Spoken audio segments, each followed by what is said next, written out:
Assalamualaikum warahmatullahi wabarakatuh. Salam sejahtera bagi kita semua. Perkenalkan, saya Rahel Katrin Lumolos dari Fakultas Ekonomi, jurusan Ekonomi Pembangunan di Universitas Ratu Samban Bengkulu Utara. Dalam video kali ini, saya akan mempresentasikan hasil dari makalah yang telah saya buat yang berjudul Mengenal Jenis-Jenis Pasar dalam Bidang Ekonomi. Pada saat presentasi sedang berlangsung, saya berharap teman-teman sekalian dapat fokus dan memperhatikan apa yang sedang saya sampaikan. Jika terdapat penyampaian atau penjelasan saya yang tidak teman-teman mengerti, saya akan memberikan waktu dan kesempatan pada teman-teman sekalian untuk bertanya di sesi pertanyaan. Baiklah, kita masuk ke sesi pembahasan. Sesuai dengan judul makalah ini, yaitu Mengenal Jenis-Jenis Pasar dalam Bidang Ekonomi. Sebelum kita membahas tentang jenis-jenis pasar yang ada di dalam bidang ekonomi, ada baiknya kita mengetahui dan memahami terlebih dahulu apa itu pengertian dari pasar. Secara umum, pasar didefinisikan sebagai tempat bertemunya penjual dan pembeli untuk melakukan transaksi jual-beli. Selain dari itu, pasar juga sangat berperan penting bagi kehidupan masyarakat, terutama di dalam memenuhi kebutuhannya sehari-hari. Secara garis besar, pasar memiliki 3 fungsi utama, yaitu yang pertama sebagai sarana distribusi. Sebagai sarana distribusi, pasar berfungsi sebagai tempat penyalur barang atau jasa dari produsen ke konsumen. Yang kedua, sebagai pembentuk harga. Sebagai pembentuk harga, pasar berfungsi sebagai penentu harga karena terjadi tawar-menawar antara penjual dan pembeli, sehingga terbentuklah harga yang disepakati oleh penjual dan pembeli.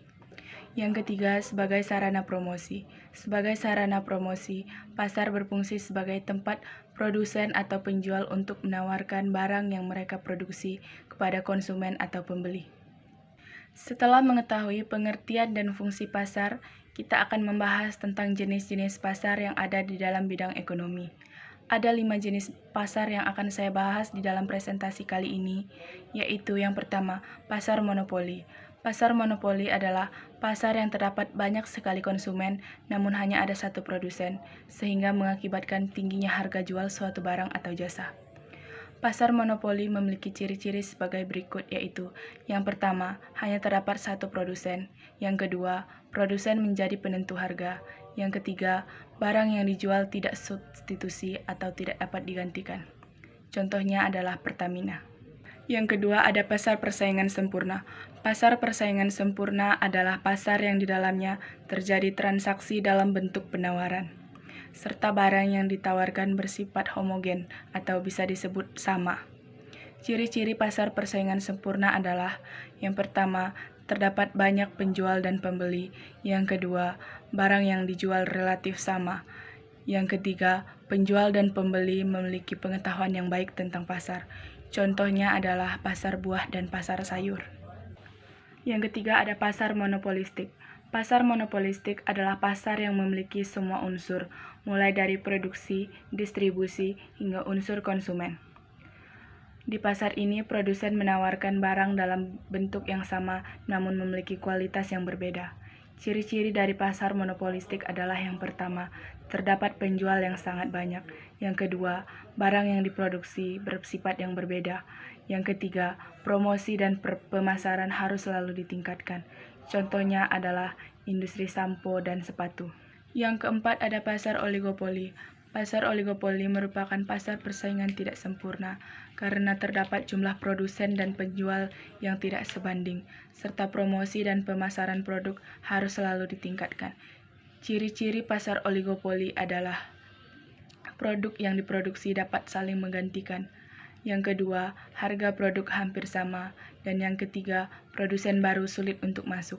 Contohnya adalah industri rokok. Pasar yang terakhir adalah pasar tradisional. Pasar tradisional adalah pasar yang di dalamnya terjadi kegiatan jual beli yang dilakukan secara langsung dalam bentuk eceran dengan waktu yang sementara ataupun dalam waktu yang tetap. Pasar tradisional memiliki ciri-ciri. Yang pertama adalah adanya tawar-menawar antara penjual dan pembeli. Yang kedua, pemiliknya adalah pemerintah. Dan yang ketiga, barang yang dijual adalah produk lokal. Contoh pasar tradisional, menurut waktu kegiatannya ada pasar siang, pasar malam, pasar siang malam, dan pasar darurat, yaitu pasar yang diadakan di dalam momen tertentu atau acara tertentu saja. Menurut status kepemilikannya, ada pasar pemerintah, pasar swasta, dan pasar liar. Dari penjelasan saya yang sangat singkat ini, dapat kita simpulkan bahwa pasar memiliki definisi arti yang sangat luas, baik itu dari sudut pandang produsen maupun sudut pandang konsumen.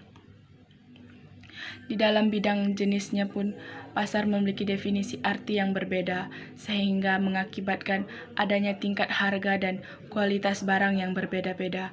Selain dari itu, pasar merupakan aspek yang sangat penting di dalam kehidupan masyarakat, terutama di dalam kehidupan sehari-hari masyarakat dalam memenuhi kebutuhan mereka. Demikianlah presentasi saya tentang jenis-jenis pasar yang ada di dalam bidang ekonomi. Saya berharap dengan adanya makalah dan video presentasi saya ini dapat menambah wawasan dan pengetahuan teman-teman sekalian tentang pasar-pasar yang ada di dalam bidang ekonomi. Jika ada dari teman-teman yang ingin mengajukan pertanyaan, saya persilahkan untuk mengajukan pertanyaan kepada saya. Dan apabila ada tutur kata saya yang kurang berkenan di hati teman-teman sekalian, saya mohon maaf, dan kepada Tuhan saya mohon ampun. Saya akhiri. Wassalamualaikum warahmatullahi wabarakatuh.